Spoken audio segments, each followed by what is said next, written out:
Greetings from Father Isidore Clark. Today I am going to reflect on the Gospel for the 6th Sunday of Eastertide. I can remember Dad leaving to join his regiment at the beginning of the Second World War. Before he left, he told us, his sons, what was most important to him. He urged us lads to be good and to look after each other. He assured us that even though he would be far away, we would always be close to him in his love. And he urged us to keep him close in our love. In today's Gospel, an extract from his farewell discourse, Jesus prepares his followers for his departure, first through his death and then through his ascension. Like Dad, Jesus summed up what was most important to him, most important for us. And what Jesus said to his disciples was very similar to what Dad said to us lads.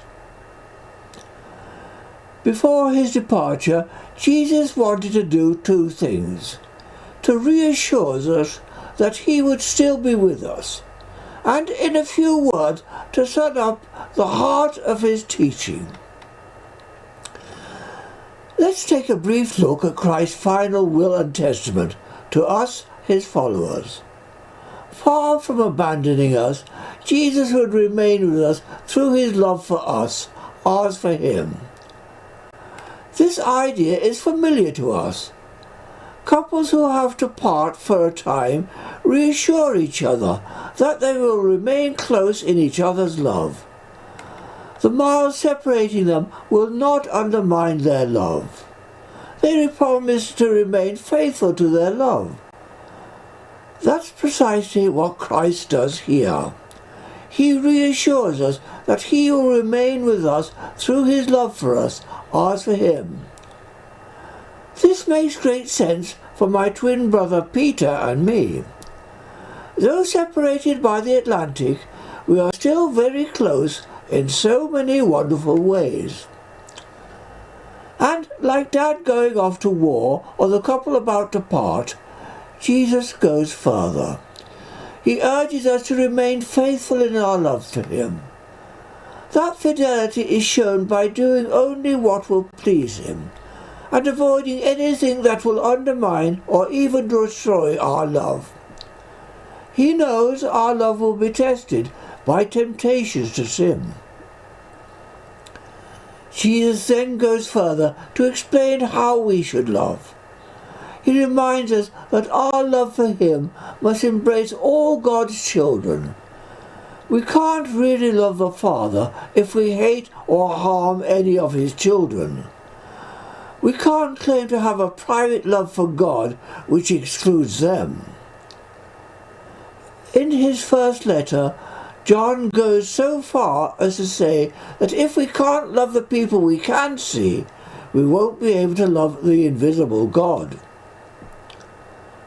Finally, Jesus summed up how we should love with the words, "As I have loved you." He then adds, "Greater love has no man than to lay down his life for his friends."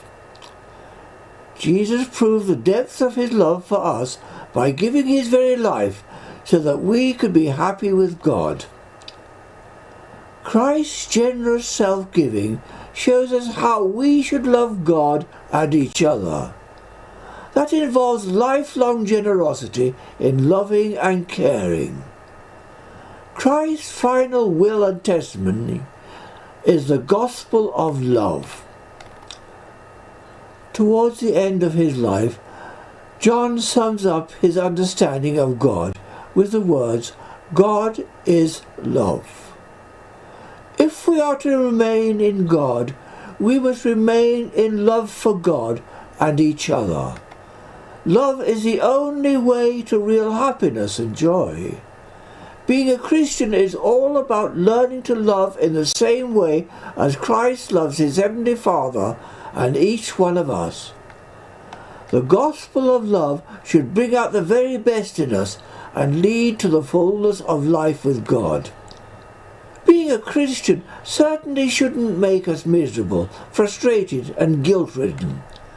If it did, Jesus would be bad news, and no one would want to follow him. But he is good news, the very best news. We should cling on to him, especially when life gets rough.